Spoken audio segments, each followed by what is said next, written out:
Hello বন্ধুরা, সবাই কেমন আছো? আশা করছি ভালোই আছো।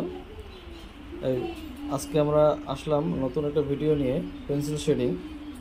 তো আমার আর্ট ক্লাসে আমি নতুন পেন্সিল শেডিং শুরু করেছি। তোমরা যারা যারা নতুন পেন্সিল শেডিং শিখছো তারা এই ভিডিওটা মন দিয়ে দেখবে। এই চ্যানেলে যদি কেউ নতুন হয়ে থাকো অবশ্যই চ্যানেলটিকে সাবস্ক্রাইব করবে এবং ভালো লাগলে লাইক এবং শেয়ার করবে। প্রথমেই দেখো, তোমাদের আমি বারবার বলেছি যে আমরা যখন কোনো ভ্যানিশিং শেডিং করব তখন অবশ্যই আমরা পেন্সিলটাকে শুইয়ে আমরা শেডিং করব। পেন্সিলটা যদি আমরা খারাপভাবে ধরি তাহলে শেডিংগুলো কখনোই ভালো হয় না। পেন্সিল শেডিংয়ের জন্য পেন্সিলটাকে ভালো করে শার্প করতে হয়। পেন্সিলের মাথাটা যতটা বেশি শার্প থাকবে তত বেশি পেন্সিল দিয়ে শেডিং করতে সুবিধা হবে। সূর্যের পাশ দিয়ে আমরা হালকা একটু ডার্ক করে নখ দিয়ে ভ্যানিশ করে দিলাম। তাল গাছগুলো করছি, দেখুন পেন্সিলটা কীভাবে ধরেছি। আপনারা পেন্সিলটাকে এইভাবে ধরার চেষ্টা করবেন।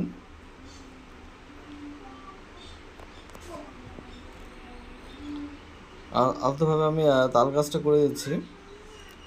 প্রথমে আমি 6B দিয়ে করেছি, পরে আমি 10B দিয়ে হালকা একটু ডার্ক করে দেব। প্রথমে আমি 6B দিয়ে করলাম। তোমরা চাইলে 6B ইউজ করতে পারো, না হয় 4B করতে পারো, 2B করতে পারো। প্রথমে 2B দিয়ে শুরু করে আস্তে আস্তে ডার্কের দিকে যাবে। যেহেতু আমার স্টুডেন্টরা নতুন শুরু করেছে, এতে আমরা বেশি পেন্সিল ইউজ করছি না, 2 থেকে 3টে পেন্সিল দিয়ে আমরা করে ফেলছি। যে কোনো পেন্সিল দিয়ে শেডিং করা সম্ভব, তবে আমি এখানে আর্ট লাইন পেন্সিলটাকে ইউজ করেছি। তোমরা আর্ট লাইন পেন্সিলটাকে ইউজ করতে পারো, খুব ভালো স্মুথলি বসে, সব দোকানেই পাওয়া যায়। এটি একটু নৌকার মধ্যে মাঝি নিয়ে যাচ্ছে। সূর্যটাকে আমরা আর হালকা একটু সাইড দিয়ে ডার্ক করে দিলাম এবং সূর্যের রশ্মিটাকে বোঝানোর জন্য রাবার দিয়ে সেই অংশটাকে মুছেও দিলাম। আমরা প্রথমে এটা 6B দিয়ে হালকা করে করেছি, কিছু কিছু জায়গায় 4B বা 2B ইউজ করেছি। এই গাছটাতে 2B ইউজ করলাম। 2B মানে হালকা, একেবারেই হালকা। নৌকার মধ্যে 2Bটা ইউজ করলাম। তারপরে আমরা এরপরে এই যে এখন আমরা 10Bটা ইউজ করছি। দেখেন 10B দিয়ে আমরা হালকা একটু ডার্ক করে নিচ্ছি। এই 10B দিয়ে ডার্ক করার পরে ছবিটা আরেকটু পরিষ্কার হবে। তবে 10Bটাকে সাবধানতার সাথে ইউজ করতে হবে। 10Bটা যদি ভালো করে ইউজ না করা যায় তাহলে ছবিটা কিন্তু বাজে হয়ে যাবে। যেখানে ডিপ সেখানে শুধু ডিপ করছি, লাইট জায়গাটা লাইট রেখেই করতে হবে। যারা নতুন পেন্সিল শেডিং শিখছো তারা আমার আগে আরেকটা ভিডিও আছে, সেই ভিডিওটা দেখবে। সেই ভিডিওতে পেন্সিল শেডিং কীভাবে করতে হয় সেই বিষয়ে আমি ডিটেলসে দিয়েছি।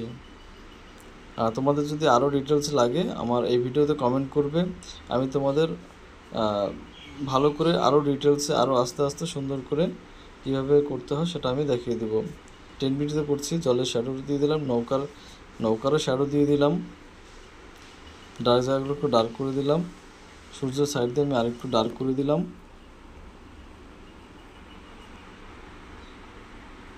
নৌকাটাকে উপরটা আরেকটু ডার্ক করে দিলাম, নিচটাকেও ডার্ক করবো আমরা। নদীর পাড়টাকে আমরা হালকা শেডিং করে দিলাম। এবার গাছটা করে দিচ্ছি, 10B দিয়ে আরেকটু ডার্ক করে দিলাম। 10B দিয়ে আমরা এই কাজগুলো করছি এখন লাস্ট। ভিডিওটি ভালো লাগলে অবশ্যই চ্যানেলটিকে সাবস্ক্রাইব করবে, ভালো লাগলে লাইক করবে।